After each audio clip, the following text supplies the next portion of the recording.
Ako si Knucklebine, isang beast hunter. Tinatawag ko ang dalawang katunggali namin. Hinahamon ko kayo magduelo. Harapin ninyo ako, lalaki sa lalaki. Maghihintay ako mamayang gabi. Hindi ako aatras o mandadaya. Hindi rin ako magdadala ng kakampi o sandata. Manong-manong labanan lamang ang mangyayari. Hihintayin ko kayo, mamaya, walang atrasan. Pero sana binanggit niya na rin kung saang lugar sana sila maglalaban, ano? Well, yan lang naman ang sikat na kataga na nakilala natin mula sa pinakamatapang na beast hunter sa mundo ng Hunter x Hunter. At yan nga ay walang iba kung hindi si Knucklebine. What's up mga ka-hunter and welcome back sa isa na namang kapanapanabik na episode ng Hunter x Hunter. And today's episode ay kikilalanin naman natin si Knuckle, pati na nga rin ang napaka-komplikado nitong Nen ability na tinatawag na APR. But first, kung bago ka nga lang pala sa channel ko, ay huwag mo nang kalimutan ang mag-subscribe para maging updated ka sa mga bagong videos na i-upload ko. Maaari mo rin kaming i-follow sa aming Facebook page at Instagram account para sa mga darating na activities natin na nakalink na rin dyan mismo sa description sa baba. So ano pa bang hinihintay natin? Tara, simulan na natin ito. Isang bagsak muna ng intro dyan, maestro.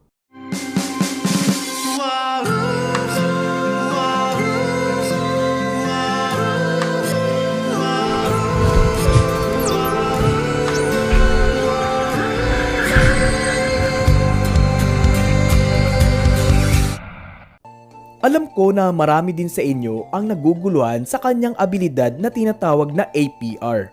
Kaya naman ay uusisain na natin ito at aalamin sa abot ng aking makakaya. Halina't ating alamin muna ang kanyang nakaraan at ang mga natatangi nitong kakayahan. Sa araw ng kanyang graduation nga mismo sa elementarya ay nanuntok na nga agad si Knuckle ng isang pulis upang tulungan ang isang kaibigan para makatakas. Hinabol sila ng 4 na patrol na kotse at 2 motorsiklo ng isang araw at isang gabi nang hindi man lang nahuhuli. Dumating sa punto na nakapasa si Knuckle sa hunter exam at naging apprentice ni Morel. Sa kwento ay hindi niya naipaliwanag ang kanyang dahilan kung bakit siya naging isang beast hunter. Ngunit nasabi niya na ito ay may mahabang istorya at may masamang alaala. Si Knuckle ay unang nakilala at lumabas sa Chimera Ant Arc kung saan ay kinakailangan niyang matalo nga sa isang duelong labanan sina Gon at Killua upang malaman kung sino sa kanila ang pupunta sa NGL upang kaharapin nga ang mababagsik na mga Chimera Ant. Sa unang impresyon nga sa kanya nila Gon at Melioron ay isa itong agresibong nilalang na kahit anong oras ay handang-handa itong makipaglaban sa kahit anumang paraan. Ngunit noong nakilala nila ito ng lubusan ay napag-alaman nila na si Knuckle ay may malambot na puso at lapitin sa mga hayop. Ito ay likas na matulungin din na ayaw niyang nakikitang nasasaktan ang ibang tao nang dahil sa kanya. Well, hindi na natin papatagalin pa nga ang introduction tungkol kay Knuckle dahil alam ko rin naman na kilalang kilala nyo na siya. Dumako naman tayo at pag-usapan na natin ang kanyang abilidad at mga kakayahan. Si Knuckle ay mayroon na nga ng lahat ng mga benepisyo upang maging isang magaling na hunter. Sa katunayan ay nagpakita na nga ito ng galing sa pisikal na labanan na kaya rin makipagsabayan sa mga kalabang mas malakas pa sa kanya. Kung tutuusin nga ay kayang-kaya niyang pabagsakin si Gon sa kanilang laban sa pamamagitan lamang ng 2 suntok. Ngunit hindi nga lang niya ito magawa dahil na nga rin sa kanyang kabutihang kalooban na madalas nga niyang mabanggit na kanyang kahinaan. Nabanggit din ni Gon na ang kanyang fighting style ay halos nakakahawig nga daw ng kay Kite. Yun nga lang, may pagkamalambot nga siya pagdating sa labanan. Sa kabila ng pagiging mahusay ni strategies, si Knuckle ay mainitin din ang ulo at napaka-emosyonal na siyang dahilan ng pagsira kadalasan ng kanilang mga plano. Nagpakita rin si Knuckle ng pambihirang lakas na maihahalin tulad sa isang enhancer na katulad ni Gon. Sa laban nga nila ni Gon ay nabanggit niya dito na kahit nasa lag niya ang pag-atake na ginawa ni Knuckle sa pamamagitan ng kanyang 2 braso na binalutan ng Nen ay nakaramdam pa rin siya ng pagyanig ng kanyang buong katawan. Kung sa bilis naman ang pag-uusapan ay napatunayan din niya ito sa labanan nila ni Gon na halos kayang-kaya niyang pumunta agad sa likuran ni Gon matapos kang magbitaw ito ng isang suntok mula sa harapan. Dagdag pa rito ay nagawa nga rin niyang makipagsabayan sa bilis ng mga pag-atake ng isang royal guard na si Yuppie. Kabilang na nga dito ay noong nakatakas siya ng 2 beses sa pagsabog na ginawa ni Yuppie na tinatawag niyang range blast. Mapapansin din natin na may pambihirang stamina si Knuckle sa pakikipaglaban dahil kung mapapansin ninyo, noong kinalaban nga niya si Gon at kinuha ng sabay ay hindi man lang ito nagpakita ng pagkapagod o hingal. Kung sa talino naman ang pagbabasehan, sa kabila ng mabilis uminit ang ulo ni Knuckle at masyadong emosyonal pagdating sa labanan, ay magaling din siyang mag-obserba ng mga kahinaan ng kanyang mga kalaban. Nagawa nga nitong malaman ang kahinaan ng range blast na ginagawa ni Yuppie, pati na rin ang kahinaan sa abilidad ni Gon na Jajangken. Dagdag pa sa kanyang katalinuhan ay ang galing nito sa arithmetic. Nagawa nga nitong ipaliwanag kay Gon ng buong detalye kung para saan ang mga numerong nag-a-appear sa kanyang abilidad na APR. Kung saan nga ay masyado itong komplikado dahil sa mga may interes pa itong idinadagdag kada 10 segundo. Na agad namang nagresulta sa pagkahilo ni Gon dahil nga sa alam naman natin na mahina si Gon pagdating sa mga ganitong bagay. So dumako naman tayo sa kanyang Nen ability. Bilang isang pro hunter at disciple ng isang single star hunter, si Knuckle ay kabilang sa may mataas na kakayahan sa paggamit ng Nen. Siya ay nabibilang sa kategorya ng emission. And yes mga ka-hunter, siya po ay isang emitter type. Marahil ang marami sa inyo ay nag-e-expect din na siya ay isang enhancer katulad din ni Gon, diba? Dahil na nga rin ito sa mga unang ipinakita niyang laban noong kinaharap nga niya sila Gon at Killua, lalong-lalo na dahil sa mga kamao nga lang ang ginagamit ito upang kalabanin ang isang katunggali. Kaya niyang gumamit ng Ko, Ryu, Gyo at ng Zetsu. Sa mga nakita nating laban niya ay pinatunayan din ni Knuckle na kayang-kaya niyang i-maintain ang kanyang Ken ng 20 minutos nang walang kahirap-hirap. Bukod pa dyan ay mahusay din siyang kumilatis ng galaw ng kalaban sa pamamagitan ng pagmamatsyag nito sa daloy ng aura na nakapalibot sa kanyang katunggali. Nagpakita din ito ng galing sa pagkakalkula ng mga aura na nagmumula sa isang tao. At dahil na nga rin sa kanyang kasanayan sa pakikipaglaban ay kayang-kaya niya na nga rin tukuyin ang kabuuang aura ng kanyang mga katunggali. So dumako na nga tayo sa ating pinakahihintay na parte. At ito nga ay ang kanyang napakakomplikadong Nen ability na tinatawag niyang Chapter 7 Bankruptcy sa anime o Amortizing Power Redirector o APR. Well, nung una nga ay kahit ako ay naguluhan nga rin ng bahagya sa abilidad ni Knuckle na ito. At masasabi kong isa ito sa pinaka-weirdong Nen ability sa mundo ng Hunter x Hunter, diba? Ang APR ay mayroong halong emission at manipulation. Ito nga ay nailalagay niya sa kanyang katunggali sa pamamagitan ng direct contact o sa madaling sabi sa pagsuntok nito sa kanyang kalaban. Isa sa pinaka-interesting nga sa abilidad na ito ay kapag tinamaan na ang kanyang katunggali ay magtatamo ito ng 0 damage. And yes mga ka-hunter, tama ang inyong narinig. Dahil nga, ang pag-ataking ito ni Knuckle ay hinahayaan pa nga niyang palakasin ang kanyang katunggali sa pamamagitan ng pagpapahiram niya ng kanyang sariling aura sa mismong kalaban niya. Although ang lahat nga ng natatamaan ng kanyang mga suntok ay makakaranas din naman ng bahagyang pagbiyanig ng buong katawan at pag-atras nito dahil na nga rin sa puwersa. Pagkatapos nito ay bigla na nga lang lalabas ang isang mascot na mayroong numero sa kanyang noo na nagpapakita ng kabuuang amount ng aura na ipinahiram ni Knuckle kasama na nga ang interest nito kada 10 segundo. At ang mascot na ito ay tinatawag niyang Pat Clean.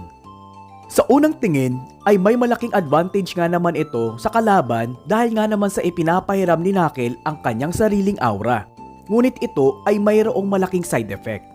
Katulad nga ng aking nabanggit kanina, ang pagpapahiram ni Knuckle ng kanyang sariling aura ay mayroong interest na ipinapatong kada 10 segundo. Ito ay patuloy na madadagdagan hanggat ang kanyang kalaban ay nasa distansya na hindi bababa sa 50 meters. Kasabay nito ang paglaki ng mascot ng paunti-unti. Ito ay pwede ring mabawasan depende sa matatamong pinsala ni Knuckle sa kanyang kalaban. Kumbaga, ito yung way para maibalik kay Knuckle ang kanyang pinautang na aura. Kapag ito naman ay tumaas hanggang sa malagpasan na nito ang potential aura power o POP ng kanyang kalaban at hindi nakabayad ang kanyang pagkakautang, ito ay mauuwi sa bankruptcy o pagkalugi. Kasunod nito ang pagbabagong anyo ng mascot sa IRS o Individual Rent Suppressor na siyang susunod din sa kanyang kalaban sa loob ng 30 days at pupwersahin nito ang katawan sa state ng Zetsu. Sa madaling sabi ay hindi makakagamit ng NEN ang sino mang naapektuhan nito. Sa kabilang banda, kung sakali namang makalayo ang kalaban ni Knuckle katulad nga na nangyari kay Cheeto at Yuppie, titigil nga lang ang pagdagdag ng interest nito ngunit malalaman pa rin niya ang eksaktong lokasyon kung nasaan ang kanyang mga target. Ang anumang pag-atake rin sa Pat Clean ay useless dahil nga hindi ito mawawala sa tabi ng kalaban na kahit pa si Meruem na siyang pinakamalakas na nilalang sa Hunter x Hunter ay hindi magawa nga pugsain ito. Para mas lalo nating maintindihan lahat, halina't balikan natin ang mismong laban nila Gon at Knuckle sa episode 91 kung saan ipinaliwanag nga din ni Knuckle kay Gon ang kanyang abilidad.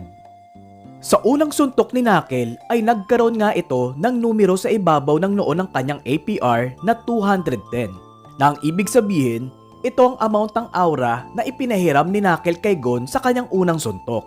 At ang bawat amount na ito ay nakadepende lagi sa lakas ng suntok ni Knuckle sa kanyang katunggali. Matapos nga ang 10 segundo ay umakyat na agad ito sa 231 dahil nga sa 10% na interest ito. Dahil ang 10% ng 210 ay 21. So 210 plus 21 ay equals 231. So I hope ay nagets nyo sa part na yun ano? Sunod naman na ipiniliwanag dito ni Knuckle kay Gon ay ang about nga sa mga katagang ito. POP, MOP, at ang AOP. So, iisa-isahin natin sila.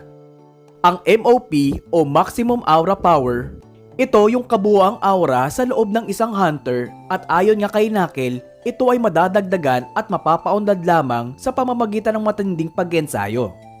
Ang pangalawa ay ang AOP o ang Actual Aura Power. Ito naman ay yung aura na kaya lamang ilabas ng isang individual na NEN user sa isang pag-atake. At ito nga ay napapaunlad din sa pamamagitan ng matinding pag-iensayo. At ang panghuli ay ang POP o Potential Aura Power. Ito naman ay yung kabuuang aura na natitira sa isang individual habang siya ay nakikipaglaban. Konting facts lang pala mga ka-hunter ang translation o spelling sa wikang Ingles ni Togashi noon sa aura ay ura. Kaya naman ito ay naging AOP, MOP at POP. So, alam nyo na. So, balik tayo. Nabanggit ni Knuckle na kung ang isang NEN user ay may mataas na POP, halimbawa sabihin na nating may 10,000 aura at mayroon namang 200 lamang na AOP o lakas na pwedeng ilabas sa isang pag-atake, ay mas mahihigitan pa nito ang katunggali na may mababang POP na sabihin nating may 5,000 aura ngunit may mataas naman na AOP na 1,000. Well, kung naguguluhan pa kayo ay bibigyan ko po kayo ng isa pang halimbawa. Halimbawang sila Gon at Killua ay may balak magduelo at pareha silang may 10,000 na POP o pangkasalukuyang aura na natitira. Magkaparehas din sila na mayroong 1,000 na AOP o aura na kayang ipalabas sa isang tira, ngunit ito ay noong una pa lamang nilang natutunan ang NEN. Sa sipag ni Gon na mag-ensayo ay tumaas ang kanyang AOP mula sa 1,000 hanggang sa 2,000. Na sa kabilang banda naman ay hindi na nga nag-ensayo dito si Killua at hindi na dinagdagan pa ang kanyang AOP na mayroong 1,000 lamang. Kaya naman, noong ginamit ni Killua ang kanyang abilidad na Thunderbolt na mayroong 1,000 AOP lamang laban sa Jajanke ni Gon na mayroong 2,000 AOP na, ay siguradong matatalo dito ni Gon si Killua. So I hope po ay nag-gets nyo na po sa part na ito. Pero kung hindi man ay mag-comment lamang po kayo sa ibaba para naman mapag-usapan nating lahat yan kung saang party pa po kayo naguguluhan. So balik tayo sa laban nila Knuckle at ni Gon. Paano nga ba totally natalo ni Knuckle si Gon sa kanilang huling laban? Tulad nga ng nabanggit ko rin kanina, si Knuckle ay may angking kakayahan sa pagkalkula ng kabuuang aura ng kanyang kalaban. Noong unang paghaharap nila ni Gon na gumamit na siya ng Jajanken ay nakalkula na nga nito ang kabuuang aura niya na umaabot sa 21,500. At ito nga yung tinatawag nating MOP o Maximum Aura Power na pwede ring mapataas sa pamamagitan ng puspusang pag-iensayo. So paano nga ba ito nakalkulang lahat ni Knuckle? Sa normal na laban nila, which is yung pagsuntok, pagsipa, pagsalag at paggamit ng ibang aplikasyon ng NEN katulad ng Gyo at ng Ken, nakalkula ni Knuckle na nakapagkukonsumo si Gon ng 12,000 aura. Kasabay nito ang pagbanggit niya na ang isang normal na NEN user pala ay nagkukonsumo ng 1 aura kada segundo. Ngunit nga sa dahil baguhan pa lamang si Gon sa paggamit nito, siya ay nakakapagkonsumo ng 10 aura kada segundo na siya namang nadadagdagan pa ng mas malaking amount ng aura kung sila ay gumagamit ng Gyo or ng Ken. Sa sunod naman na pagkalkula niya ay noong paggamit ni Gon ng 3 attempt ng kanyang Jajangken na umabot nga sa 5,500 na aura. Take note hindi pa nga niya ito na i-release. Kumbaga, nagcha-charge pa lamang ito at pinipigilan ito lagi ni Knuckle na ma-release. So in total ay mayroon na ngang 17,500 na aura na nagamit si Gon dito pa lamang. At ang panghuli ay noong ginamit nga niya kay Knuckle ang kanyang papel na Jajangken o emission type. Ito ay ginamit niya lamang upang malinlang nga si Knuckle at para makaatake mula sa likuran at makagawa muli ng isa pang Jajangken. Yun nga lang ay doon na nga siya naubusan ng aura at nahimatay. Kaya naman, dito na nga rin nalaman ni Knuckle ang hangganan ng aura ni Gon. Ang paggamit kasi niya ng papel o emission type na Jajangken ay mayroong 4,000 na aura ayon kay Knuckle. Yun nga lang ay hindi nga daw ito kasing lakas ng rock o yung usually na ginagamit ni Gon sa pag-atake. Dahil nga na si Gon ay isang enhancer at ito ay nabibilang lamang sa mga emitter type na NEN user na hindi nga tugma sa kanyang kakayahan. So para sa kabuwang maximum aura ni Gon, 12,000 para sa kanyang normal na pag-atake at pagsalag, 5,500 naman para sa 3 attempt na Jajangken at 4,000 para sa matagumpay na paggamit ng isang Jajangken. Equivalent sa 21,500 maximum aura ni Gon. Ito ay nakalkulang lahat ni Knuckle base sa kanyang mga naging karanasan sa pakikipaglaban at dahil na nga rin na siya ay may angking kakayahan pagdating sa arithmetic. Ngayon, balik naman tayo sa kanilang huling laban. Dahil nga sa alam na ni Gon ang kanyang kabuoang aura at hindi na nga din siya makakagamit pa ng Jajangken sa laban nila ni Knuckle dahil nga sa alam na ni Knuckle ang kahinaan nito, ay nagdesisyon na lamang siya na makipagpalitan na lamang ng suntok kay Knuckle upang maibalik ang aura na pinautang sa kanya. Ngunit dahil sa alam naman din natin na mas angat pagdating sa pakikipaglaban itong si Knuckle kaysa kay Gon, ang lahat ng mga binitawang suntok ni Gon ay mas mababa pa sa mga binitawang suntok sa kanya ni Knuckle. Kaya naman, ang ending ay 4 na minuto lamang ang itinagal ng kanilang laban. At lumagpas na ang kabuoang aura na ipinahiram ni Knuckle kasama ang interes sa POP o sa natitirang aura nga ni Gon. At ito ay nag-transform na sa IRS at dahilan kung bakit hindi nakagamit si Gon ng NEN ng 1 buwan. And that's it mga ka-hunter. Sana ay nagustuhan po ninyong muli ang episode na ito. Mag-comment lamang po kayo sa ibaba para sa mga sarili ninyong saloobin at komento para naman maisigaw ko din ang inyong mga pangalan sa mga susunod pa nating mga videos. At ang mga nakapasa nga sa ating hunter exam ay sina Brian Atienza, Javer Navarro, John Mick, Earl Gerald Roldan, Malo Drake, Alcohol Gaming, Chad, Junjun, Angel Noche, at special shoutout nga pala kay Joel Gache na siyang nakita kong nanonood mismo ng video natin sa McDo dito sa Kuwait. Mega shoutout sa'yo Joel. At dahil 100k na tayo mga ka-hunter ay magsisimula na po ako magpamigay ng ating limited t-shirt ni Kuya Boy sa ating Facebook page na nakalik na nga po dyan sa ibaba. I-check nyo lamang po ang inyong mga pangalan kung kabilang po kayo sa mga mapapalad na mananalo.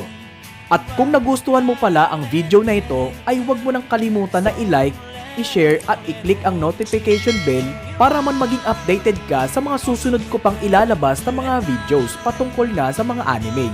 Muli, ako po si Kuya Boy. Peace out.